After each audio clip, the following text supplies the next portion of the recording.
We don't have any plans at the moment to do PC.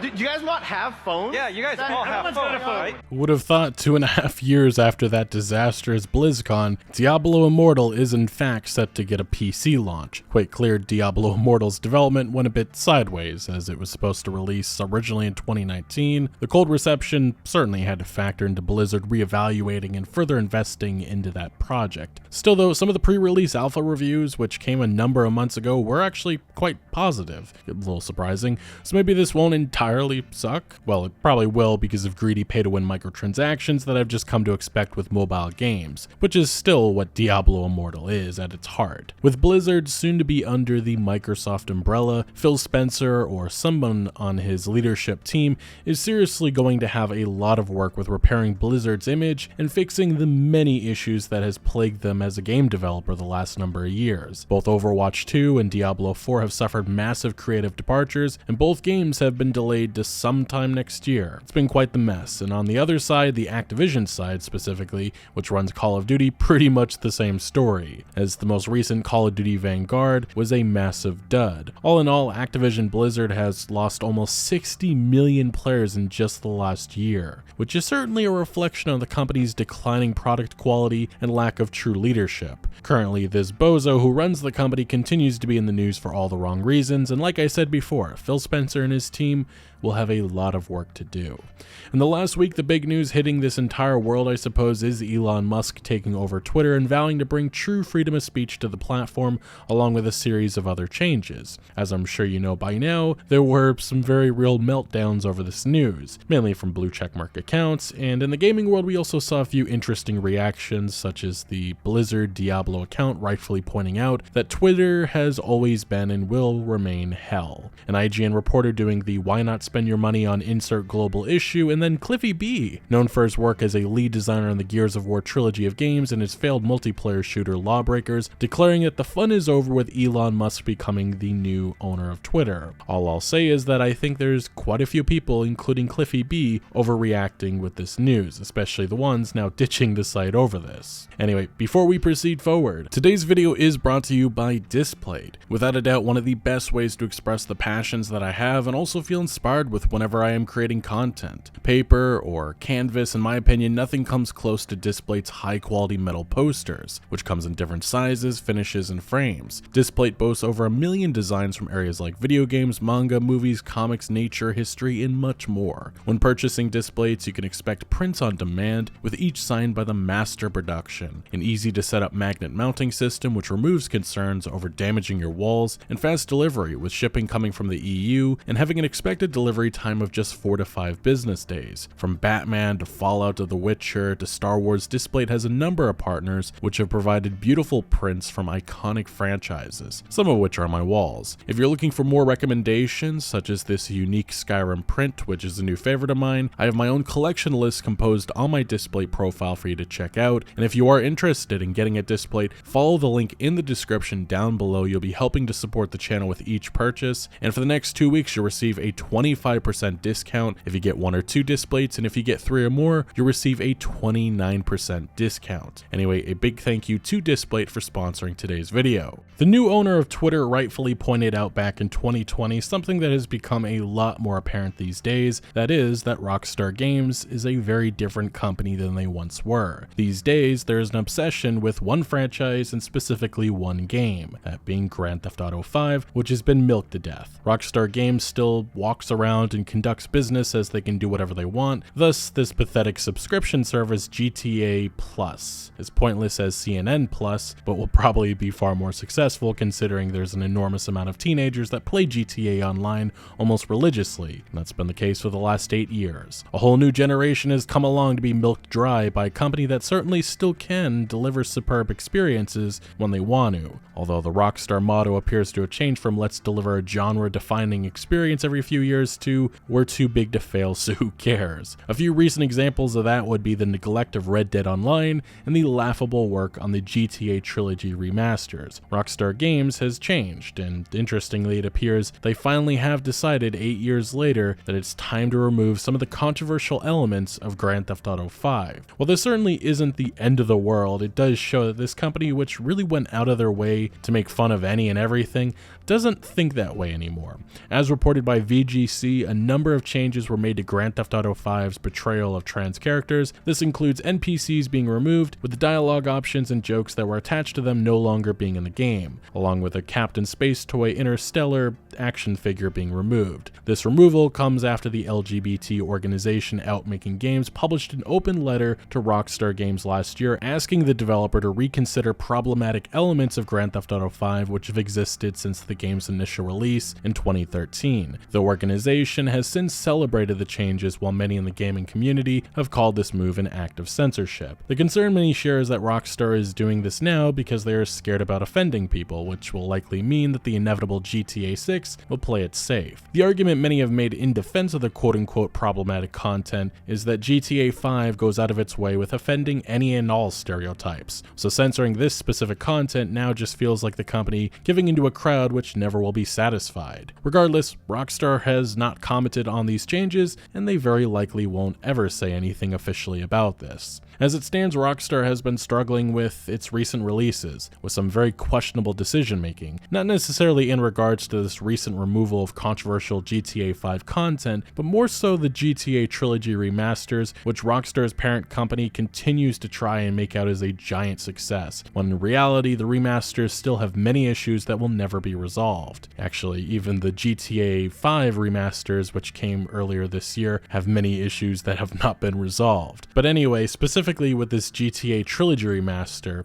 it's a shame that Rockstar threw this project off to an inexperienced developer that already had a bad reputation with lousy mobile ports and was clearly in over their heads with this project, something that Rockstar themselves knew but didn't seem to care. Last month, Grove Street Games' CEO took to Twitter with a congratulatory tweet of sorts, and I just have to wonder how anyone could think positively about those laughable remasters. Additionally, the Grove Street CEO bragging about 18 simultaneous releases isn't the win that I think he thinks it is. I say that as my experience with Grove Street Games, seeing the terrible mobile ports they did years ago for the games that they just recently remastered, and they did a terrible job with that. I don't know any of the other stuff Grove Street has done, but as a developer, I don't know how Rockstar Games ever uses their talents again, because this has just been pitiful, abysmal, and they worked on these GTA trilogy remasters for 2 years, and the results are just honestly astonishing. So I do have to say that I would think it would be in the best interest of Grove Street not to have 19 simultaneous releases, because they sure as hell need to slow the F down and maybe concentrate on this little thing called quality over quantity. Anyway, over the last month, Take-Two Interactive stock has taken a beating, down over 20%. Over the last 6 months, it's down over 35%, losing around $6 to $7 billion over that span of time, which maybe it makes sense why the company is deciding now it's best to be less controversial and milk the GTA 5 cow a little bit more dry with a stupid subscription service. Once Elon Musk finalizes his deal to purchase Twitter, maybe he can move his attention to purchasing Take-Two Interactive and making them suck a lot less, because they have a lot of great franchises, a lot of great IP that are pretty much being misused, or not even being used at all. I would certainly love to see a new LA Noire game, a new Bully game, a new Max Payne, a new Midnight Club, Warriors, hell, table tennis. That was something that Rockstar did back in the days. Maybe even a new IP. There's just so many opportunities that this company could go in, but it's just been Grand Theft Auto 5 the last decade. I feel like the next decade or two, it's just going to be Grand Theft Auto 5 and Grand Theft Auto 6. I guess what I'm trying to say is,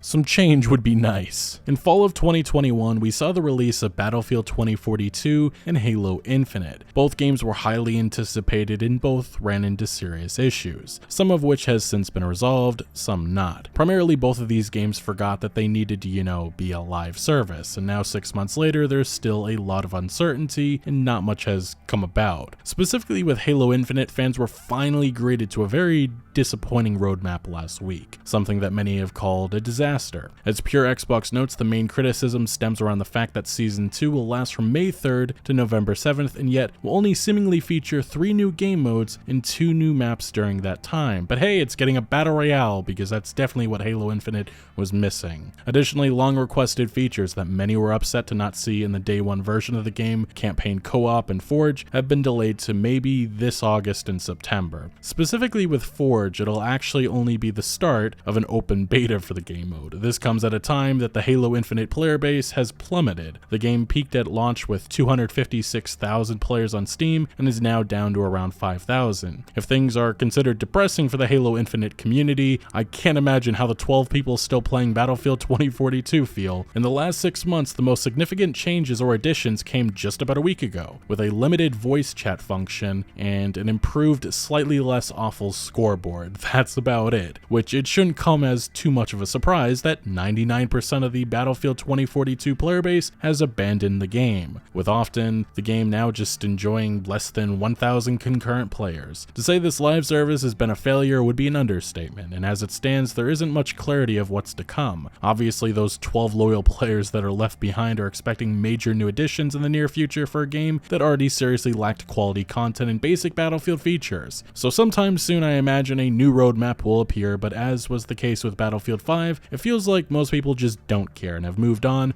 from yet another dumpster fire of a release from EA DICE. In a rundown of some of the other notable recent gaming stories, Sega decided to bless the world with this abomination, taking a note out of the EA and Ubisoft playbook of creating complicated and stupid different versions of a game. As was the case with the GTA trilogy remasters from Rockstar, Sega will also be delisting the original Sonic games ahead of this remastered collection, because that certainly won't backfire. Fans are not happy and Sega they don't care. Still though, I'm not enjoying this reality in which the original games of beloved titles, which are being sold for a few bucks, are being delisted, and what's replaced is a far more expensive version with minimal improvements. And in some cases, it actually is not improvements and it just makes the product much worse. And yes, I am referring to the GTA trilogy remaster. PlayStation and Xbox are currently both outlining plans to introduce in-game advertisements in free-to-play titles. I'd honestly prefer to gargle on warm piss than see this happen, because once that monetization feature is introduced, it'll never go away and will definitely be abused. We've already seen this introduced before with the $70 NBA 2K, although in that instance they were unskippable ads. Speaking to GamesIndustry.biz, a Ubisoft executive said that bigger isn't always better in game design, a lesson that maybe Ubisoft should have learned years ago, because I swear every other game is marketed as being bigger, yet there never appears to be true substance with these quote-unquote bigger games. In other Ubisoft news, it appears the company may be preparing to be purchased, and before you start thinking, will EA, Tencent, Microsoft, or Sony purchase them,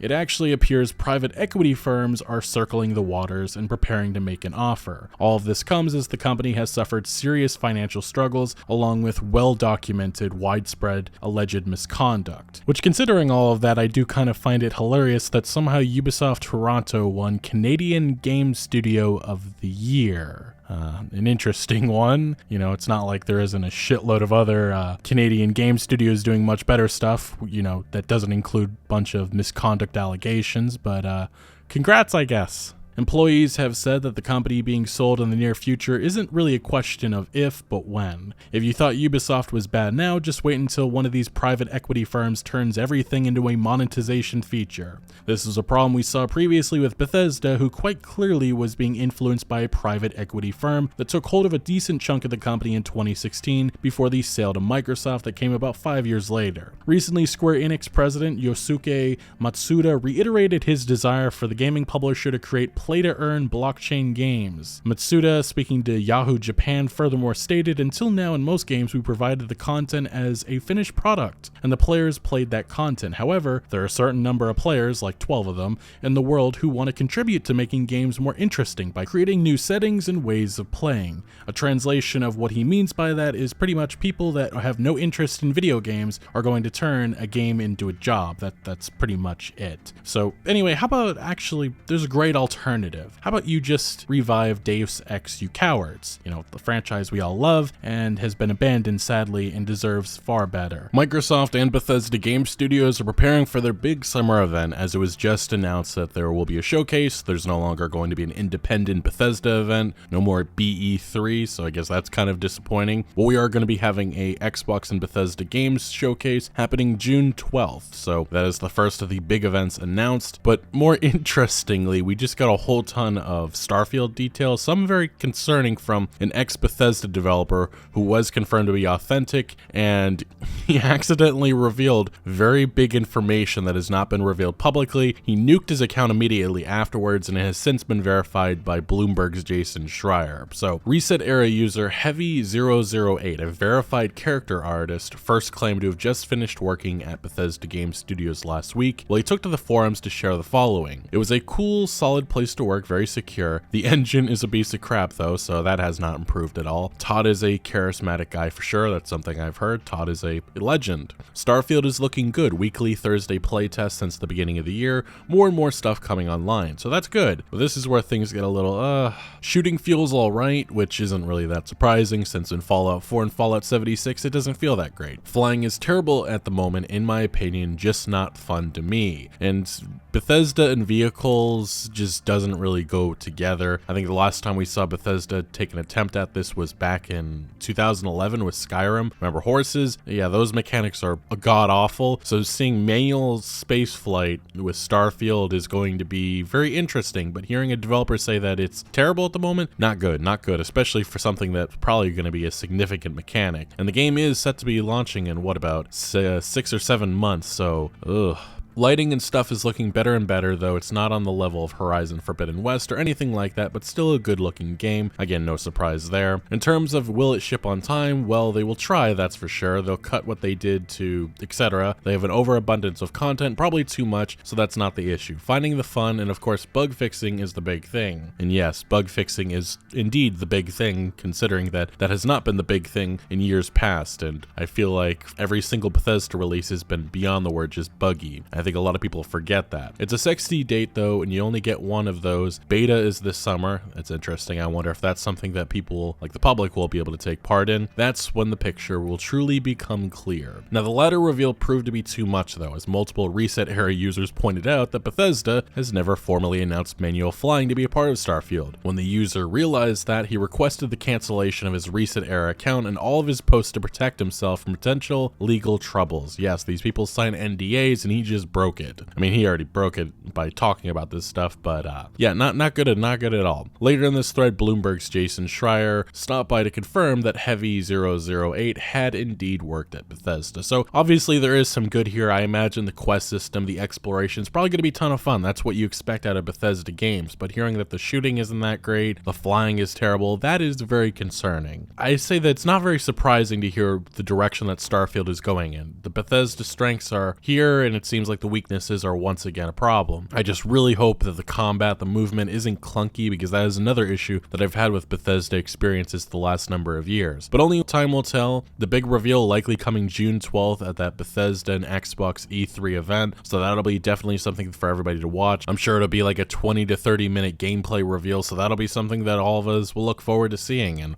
hopefully we see some flying gameplay, and hopefully gives us a better indication of what it will be like. But hearing a Bethesda developer say that it's not running that well, and it doesn't seem like the game is far ahead like Bethesda's Todd Howard has insinuated in the past, I guess we'll have to see how all this comes together. But I do think a lot of the high expectations, the sky-high expectations some Bethesda fans have for this game definitely need to be taken down a notch, especially after some of the work that we've seen Bethesda do the last couple of years. Fallout 4 had many issues. Fallout 76, we don't even need to talk about that. So I'm definitely anticipating Starfield, but I have my reservations, even more so now. Now, one of 2022's biggest upcoming releases that has yet to really get a spotlight shined on it this year is God of War Ragnarok. Recently, Sony Santa Monica celebrated the 4-year anniversary of God of War. Yes, it has been that long, time truly flies. Game director of the 2018 installment, Cory Barlog, teased that Ragnarok news would be coming in the near future, as right now, they aren't quite ready to share more about the sequel. As we await that reveal, which hopefully will feature gameplay, there has been some recent controversy over remarks made by the game director of the 2005 installment, David Jaffe. Jaffe was also in the news recently after he revealed that he turned down at one point an offer from Tencent to direct a game with a $100 million budget because of the company's ties to the Chinese government.